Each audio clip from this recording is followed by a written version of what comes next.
क्या सच में कभी भाई की याद नहीं आती आपको? कभी नहीं? अरे महाराज, जिसके साथ एक बिस्तर पर सोए, जिसके साथ एक थाली में भोजन जेवा पाया, जिसके साथ उनके वस्त्रों को अदल बदल कर पहना, और जो एक दूसरे पर कंधे पे हाथ रख करके सोया, क्या उस भाई की याद नहीं आती? सच बताना मैया। आप सब जीवन में आओ, सबके आओ। आप तो लक्ष्मी स्वरूप आए हैं, लेकिन अपनी चाह में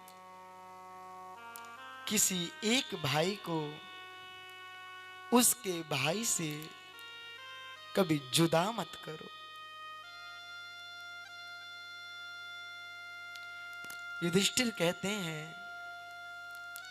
भैया गोविंद, ऐसी संपदा किस काम की जिसमें भाई से सना रक्ताकृत हो। पितामह भीष्म जिन्होंने अपने हाथ से गोद में खिलाया, आज बाणों की सैया पर है। मुझसे उनका यह दुख सहा नहीं जाता। गोविंद उन्हें मुक्त करो, गोपाल उन्हें मुक्त करो। गोविंद ने कहा, ठीक तात, चलो चलते हैं। कथा समझ में आ रही है? प्रेम से बोलो राधे राधे। राधे राधे। गोविंद युधिष्ठिर एवं उनके चारों भाइयों को लेकर महाराज युधिष्ठिर, महाराज भीष्म, महाराज अर्जुन, महाराज नकुल, महाराज सहदेव चल पड़े। तो जब कुरुक्षेत्र की पावन धरा पे चल ही रहे थे ना, युधिष्ठिर आगे चल रहे थे और नीचे देखा नहीं, और जैसे ही अपना कदम कुरुक्षेत्र की पावन धरा पर बढ़ाया, वैसे पहली एक शमशान की, एक मृतक शरीर की ठोकर लगी। ठोकर लगी, युधिष्ठिर घबराए और नीचे देखा तो किसी और का नहीं, ये उनके ही भाई कर्ण का वो शरीर था। युधिष्ठिर ने जब अपने भाई कर्ण के इस शरीर को देखा, नेत्र सजल हो गए। भैया कहकर कर्ण को अपनी गोद में उठा लिया। भैया अगर तू एक बार बता देता। महारानी कुंती ने नहीं बताया, अगर आपने एक बार बता दिया होता कि मैं आपका भाई हूं, तो सौगंध है आपके चरणों की, तेरे ऊपर कभी बाण न चला था। एक बार भाई भाई का वो भृंगम दृश्य अगर आप कल्पना करें तो नेत्र सजल हो जाए। क्या सच में भाई की याद नहीं आती? मुझे कथा याद आ रही, सुना दूं? बहुत दिव्यमयी कथा है। कितने लोग सुनना चाहेंगे? हाथ उठाना। क्या बात है, आज तो सब कथा की सराबोर की सरिता में डूब गए हैं। आज अगर कथा 12 बजे भी तक चले ना, तो चिंता मत करना, क्योंकि प्रभु का जन्म तो 12 बजे ही होता है। आज तो कथा की सरिता की, ज्ञान की गंगा में गोता लगाते रहना, लगाते रहना, लगाते रहना। मैया, 2 भाई थे। कथा ध्यान से सुनना। आपके अगल बगल में क्या हो रहा है उससे ध्यान मत देना। आप तो सिर्फ और सिर्फ ज्ञान की गंगा की सरिता में गोता लगाना। सभी लोग इस YouTube चैनल के माध्यम से जो सुन पा रहे हैं, वो भी अपने सारे कार्यों को छोड़ करके मोबाइल को समक्ष रख करके इस कथा को सुनना। अगर ये कथा जीवन में परिवर्तन ना ला दे तो कहना। दो भाई थे,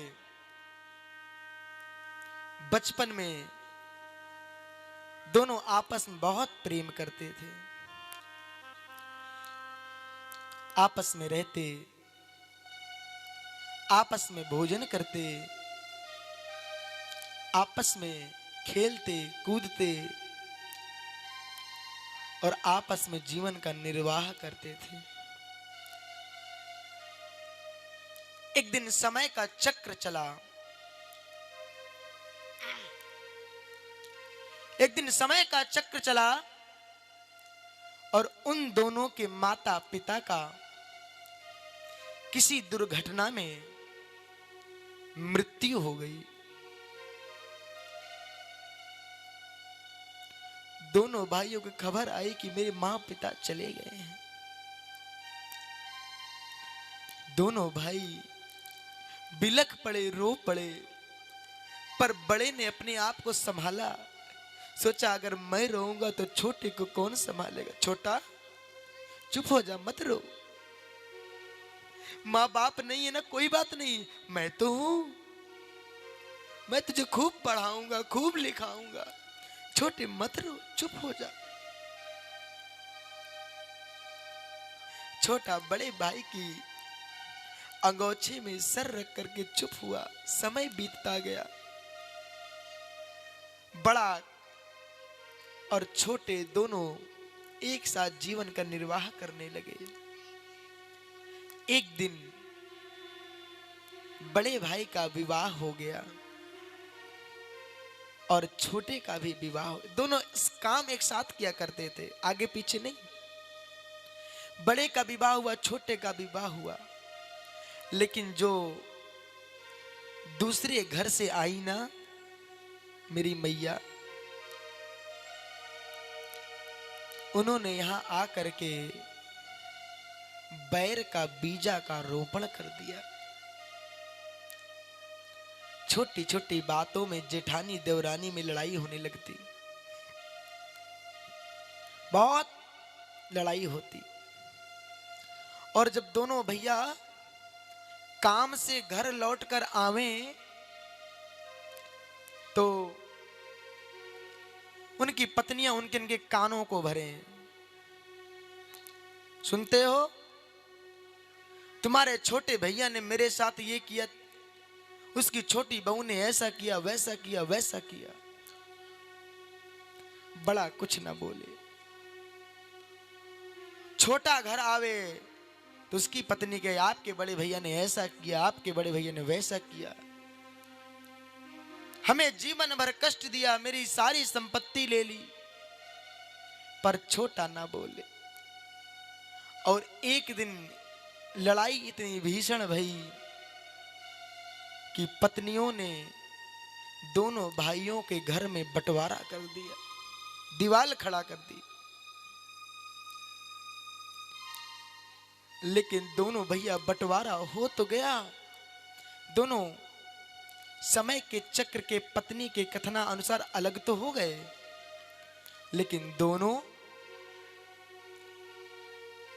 रोज शाम को कथा से लौटते, काम से लौटते, नौकरी से लौटते तो दूर खेत में जाकर दोनों भैया आपस में बात करते रहते। छोटा कहता, भैया जब से इस घर में दीवार आई है ना, कल मेरे पेट में भारी दर्द हुआ। मेरी पत्नी तो थी पर उसको उठाया, वो उठी नहीं। भैया मुझे याद है बचपन में जब मेरे पेट में दर्द था, तू अपने गोदी में ले जाके मुझे वैद्य के पास, डॉक्टर के पास ले जाते थे। भैया कल तेरी याद बहुत आई। बड़े ने कहा, कोई बात नहीं भैया, दीवार हो गई तो क्या हुआ, हम आप तो एक है ना। अब कोई कष्ट हो तो बताना। कथा समझ में आ रही है? सबको आ रही है? या प्रेम से बोलना राधे राधे। समय का चक्र चला, दोनों भाइयों को, एक को 5 और एक को 4 संतान की प्राप्ति हुई। एक को 5 और एक को 4। लेकिन जैसे ही जन्म हुआ उसी समय से माताओं ने उन बच्चों में फूट डालना चालू किया। हे लाला, तेरे बड़े पापा ने मेरे संग ऐसो करो, तेरे बड़े पापा ने मेरे संग वैसो करो, तेरी बड़ी मम्मी ने या करो, तेरी बड़ी मम्मी ने वाह करो। और जन्म से उनके अंदर फूट डालना चालू कर दिया। अब चारों में दुश्मनी का बीज बो दिया गया। और जब दुश्मनी का बीज बो दिया तो दुश्मनी के बीज के वृक्ष में पानी देने वाले मुफ्त में मिलते हैं। मुफ्त में आप खेत में पानी अगर लेना हो ना, तो हमारे यहां तो घंटे पानी दिया जाता है। 1 घंटे में 1 बीघा, 1 घंटे में 1 बीघा। लेकिन जब दुश्मनी का बीज बोया तो इस बीज में पानी डालने के लिए तो मैया हजारों लोग फ्री में बैठे रहते हैं। उधर 5 इधर 4, दोनों में फूट पड़ गई। अब दोनों एक दूसरे को मारने को तैयार। इतनी भारी दुश्मनी कर ली कि महाराज अब तो ऐसा लगता है कि सबसे बड़ा दुश्मन उसका भाई हो गया। लेकिन इतनी बड़ी दुश्मनी के बाद भी वो दोनों भाई भले ही घर में ना मिलते, खेत में ना मिलते, लेकिन दूर जाकर के दोनों भाई आपस में बैठकर बातें करते। एक दिन उन सभी के लड़कों को पता चल गया मेरे पिताजी अपने अपने भैया से मिलते हैं। जो पहुंच गए, पिताजी हम इनसे दुश्मनी कर बैठे हैं, तुम इनसे बात करते हो? पता नहीं है इन्होंने एक हाथ जमीन ज्यादा ले ली है, केस चल रहा है, मेरे दुश्मन से मिलते हो, चलो यहां से। दोनों के पुत्रों ने अपने अपने पिता को पकड़ के अलग कर दिया। महाराज, और जैसे ही अलग किया, ये दर्द उसके बड़े भाई ना सह सका। एक दिन उसका बड़ा भाई प्रभु के गोलोक धाम को चला गया। जब गोलोक धाम चला गया तो बाहर भीड़ लगी। तो छोटे भाई ने पूछा, भैया ये मेरे बड़े भैया के घर भीड़ काहे को लगी है, क्या बात है गई? तो गांव वालों ने कहा, पता नहीं तुम्हें? बोले क्या? बोला जो तेरा बड़ा भैया था ना, आज सुबह उसे हार्ट अटैक आया और वो परम धाम चला गया। छोटे ने जैसे सुना, भैया परम धाम चले गए, हमें इस दुश्मनी की जंजाल में छोड़कर अकेले चले गए। सो फूट पड़ा, भैया हमें छोड़कर कहां गए? दौड़ा अपने भैया के शरीर को देखने। पुत्रों ने पकड़ लिया, नहीं जाओगे, खुशी की बात है, अपना दुश्मन चला गया। छोटे भैया ने कहा, नालायकों, बचपन में माँ बाप चले गए, मेरा पिता मेरा बड़ा भाई आज मुझे छोड़कर चला गया, मुझे एक बार तो अपने भाई का दर्शन तो कर लेने दो, आज के बाद तो कभी मिलेगा नहीं, आज तो कर लेने दो। बच्चों ने बात नहीं सुनी, हाथ पकड़ कर गेट के अंदर बंद कर दिया। यहां पर बड़े भाई के पुत्रों ने तिकती बनाई, अर्थी बनाई, भाई को लिटाया और लिटा करके राम नाम सत्य है, राम नाम सत्य ले जाने लगे। छोटा कमरे में हाथ पीट पीट कर रोता रहा, भैया मुझे सौंप तो देते, यहां क्यों छोड़कर चले गए। भाई रोता रहता। उसका अंतिम संस्कार हुआ। 13 दिन बीते, 13वें का दिन आया तो बड़े भाई के पुत्रों ने 13वीं की भंडारा बनाया, ब्राह्मणों को भंडारा जिवाया। लेकिन जैसे ही ब्राह्मण को भंडारा जिवाया सो छोटे भाई से रहा नहीं गया। जाके अपने बड़े बेटे से कहता है, बेटा आज मेरे बड़े भैया का अंतिम क्रिया है, तूने उनके मृत्यु के समय पर मुझसे मिलने नहीं दिया, मुखड़ा नहीं देखने दिया, क्या आखिरी बार अपने भैया के नाम की एक पूड़ी तो खा लेने दे। आज के बाद वो कभी नहीं आएंगे, आखिरी बार। पुत्रों ने कहा नहीं जाओगे। वो भागा भैया के घर की ओर के एक पूरी पालूं, तो चारों ने पकड़कर हाथ कमरे में बंद कर दिया। छोटा रो कर देखे और सबसे कहे, भैया खिड़की से झांके तो लोग जो भंडारा पाने जा रहे थे उनसे कहे, भैया मेरे भैया की तस्वीर रखी है। लोग बोले हाँ, उसमें माला चढ़ी है, हाँ हाँ, उनको भोग लगा है, हाँ हाँ। कमरे में बैठ करके अपने भाई की अंतिम क्रिया को देखे सुने। देर रात्रि हो गई। जब रात बीतने लगी तो लड़कों ने सोचा अब तो भंडारा हो ही गई, पंगत हो गई, अब डोकरा आया है, खोले दो, छोड़ दो। डोकरा माने बूढ़ा।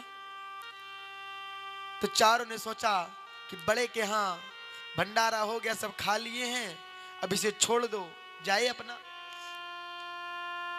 तो जैसे ही छोड़ा वो छोटा दौड़ लगाया और जाकर बड़े भाई के घर पर अपने मुखड़े को ढककर, जहां पर उनके रिश्तेदारों की चप्पल पड़ी थी, उसी चप्पल पर मुंह ढककर बैठ गया और एक टूटी फूटी थाली लेकर गया था, रख करके मुंह को ढक करके बैठा। तो जो भोजन परस रहा था वो आया, वो फूफा था उस घर का, दामाद। वो जैसे ही साग सब्जी देने के लिए झुका, वैसे छोटा भाई अंदर ही अंदर रो रहा था। और जैसे ही झुका तो उसका रुमाल नीचे गिरा, वैसे फूफा ने देख लिया, अरे ये तो इस घर का चाचा है, और चप्पल पर बैठ करके भाई की पंगत को जीव रहा है। सो बल्टी रखी और घर के अंदर दौड़ लगाया और जाकर कहता है, अरे नालायको, शर्म करो, इस घर का बुजुर्ग तेरो चाचा आज चप्पलन पे बैठ के भोजन पाए रहो है, पनैयन पे बैठकर भोजन पाए रहो है, शर्म करो। अरे तेरा एक पिता तो चला गया, दूजा पिता तो है, जाकर एक हो जाओ। पांचों ने सोचा चाचा हैं, सो पांचों ने दौड़ लगाई और क्या देखा कि नीचे रखी जमीन पर गिरी पूड़ियों को छोटा भाई बड़े भाई की याद में उसको झाड़ झाड़ करके खा। सो पांचों ने झट से उसके हाथों से पूड़ियां छीनी और चाचा के चरणों में गिर गए। चाचा क्षमा कर दे। चाचा ने देखा 5 चरणों में गिरे, उठा के अंकों में भर लिया। छोटे ने कहा, बेटा जो काम जीते जी तेरे पिता मेरे भैया न कर पाए, आज मुझ पर इतनी दया कर दे। आज उनकी पुण्यतिथि पर तुम 5 हमारे 4 और दोनों मिल जाओ तो मुझे 9 बेटा हो जाएं, ऐसी कामना करते हैं। चारों ने बात सुनी, 5 गले मिले, वो दोनों एक हो गए। कहने का तात्पर्य मेरा ये है कि हम आप इतनी सी जमीन के टुकड़े के लिए अपने उस भाई पर हाथ उठा देते हैं जिनके साथ जीवन के बचपन का हर पल गुजारे रहते हैं। मैया, मैं जानता हूं कि भाई का त्याग क्या होता है, ये आपसे ज्यादा और कोई नहीं जानता। अगर भाई के त्याग को जानना है तो मेरी माताओं से पूछो। जब मेरी माताएं घर से विदा होने लगती है ना, मां रोती है तो एक पद से रोए, मेरी बेटी जा रही। पिता रोए तो एक पद से रोए, बेटी जा रही। मैंने पढ़ाया, मैंने लिखाया। आस पड़ोस के लोग रोए, घर की बेटी जा रही, पर एक व्यक्ति उसमें ऐसा रोता है जो घर के पीछे जाकर, सामने बारात होती है और जब सुबह के समय कार बेटी के घर के सामने लगती है तो भाई चुपचाप जाकर के घर के पीछे रुमाल से अपनी आंख को ढक करके फुट फुट कर रोता है। और जब भाई बहन को उठाकर घर से गाड़ी में बिठाने लगता है ना, तो बहन अपने भाई की शर्ट को पकड़कर जब रोती है ना, तो मानो धरती भी फट जाती है। लोग पूछते हैं, क्यों रे भाई बहन, तुम दोनों की तो आपस में कभी नहीं बनी। कुत्ते बिल्ली की तरह लड़ाई करते रहते, जब मन कर भाई मार दे, जब मन करे बहन मार दे। भाई का मन किया घूसा मार दे, बहन का मन किया उसने मारे। कभी बनती नहीं आपस में, छोटी छोटी बात की लड़ाई करती रहती। पर आज दोनों में इतना प्रेम। तो भाई कहता, अरे गांव वालों, बहन का दर्द क्या है मुझसे पूछो। कितनी भी लड़ाई हो जाए मेरी बहनों में, दिन में लड़ाई हो जाए, पिताजी घर से निकाल दे,